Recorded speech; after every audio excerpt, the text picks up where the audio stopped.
कि लिकोरिया के साथ अगर आपको कुछ अलामात ज़ाहिर होती हैं तो फिर आपको क्या करना चाहिए। चलिए एक एक करके डिस्कस करते हैं।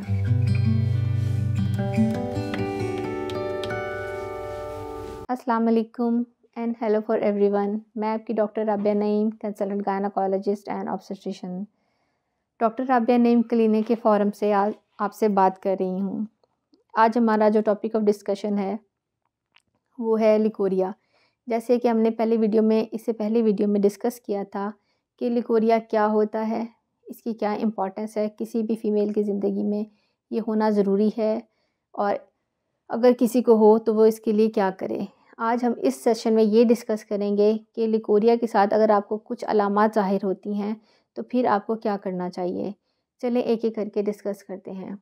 नॉर्मली हमने डिस्कस किया था कि जो लिकोरिया होता है, जैसे वेजाइनल सिक्रीशंस कहते हैं, नॉर्मली हर फीमेल में होती हैं। डेली 1 to 2 ml सिक्रीट होता है। ये वेजाइना को क्लीन करने के लिए अल्लाह ताला की तरफ से एक सिस्टम है और ये नॉर्मली इसमें कोई कलर नहीं होता, वाइट पानी की तरह होता है या माइल्ड मिल्की वाइट होता है और कोई इसमें स्मेल नहीं होती है।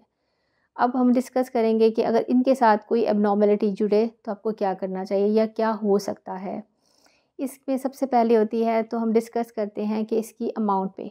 अगर इसकी अमाउंट नॉर्मल से ज़्यादा हो जाती है और इसके साथ उसके अंदर उसका कलर चेंज हो जाता है, अगर तो उसका कलर हो जाता है येलोइश, तो इसका मतलब है कि आपको कोई बैक्टीरियल इन्फेक्शन हो चुका है जिसके लिए आपको ट्रीटमेंट की ज़रूरत हो जाता है।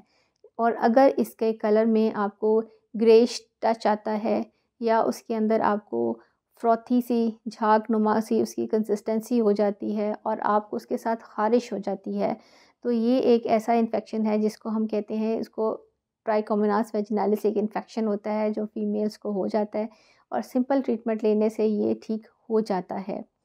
और बाज़ फीमेल्स को लिकोरिया के साथ ख़ारिश होती है और बहुत ज़्यादा इचिंग होती है। बाज़ फीमेल्स को इतनी इचिंग होती है कि रैशेज़ हो जाते हैं।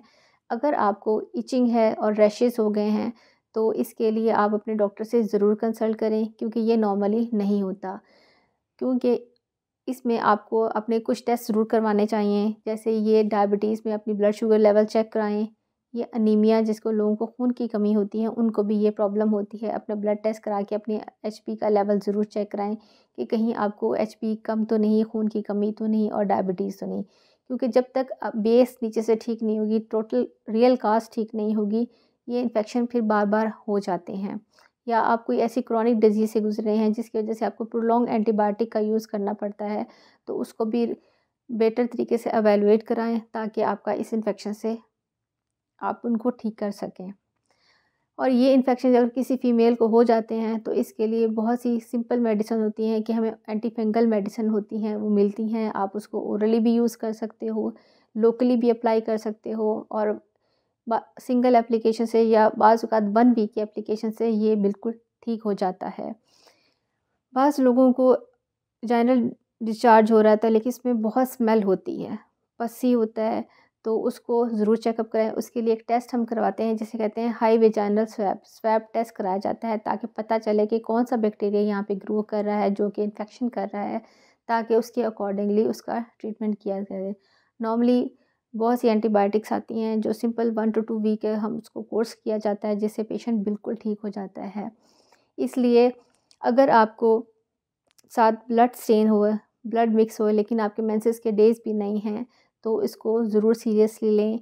अपने डॉक्टर के पास जाएँ, वो आपका प्रॉपर एग्ज़ामिनेशन करेंगी, आपका अंदरूनी एग्ज़ामिनेशन करेंगी, बच्चेदानी के मुँह का एग्ज़ामिनेशन करेंगी। बाज़ औक़ात बच्चेदानी के मुँह पर लोकली ज़ख़म होते हैं, जो कि अगर ऐसे ज़ख़म हो तो वो सिंपल कॉटरी करके या उसको उस एरिया को हम जलाकर उसको ठीक कर देते हैं।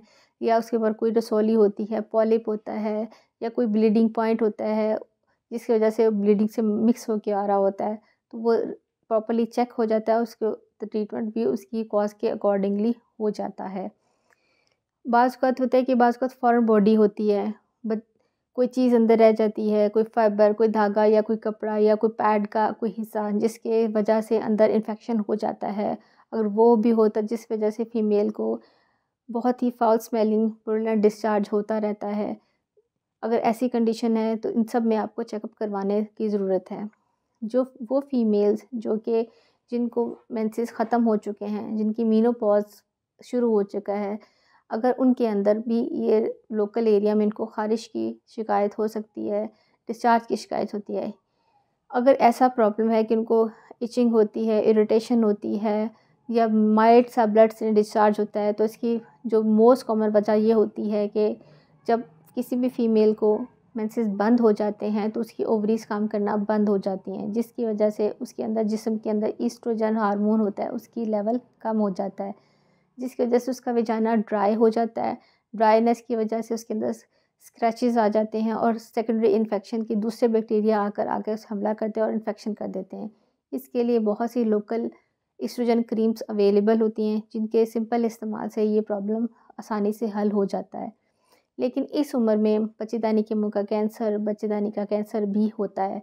तो अगर ये प्रॉब्लम ज़्यादा हो, आपके नॉर्मल में से नहीं ठीक हो रहा या ब्लड मिक्स हो रहा है, तो प्लीज़ डॉक्टर को चेक कराएँ ताकि आपका मुकम्मल एग्ज़ामिनेशन हो सके, ताकि टाइम से कोई भी फ़ैसला लिया जा सके और इसका हल किया जा सके।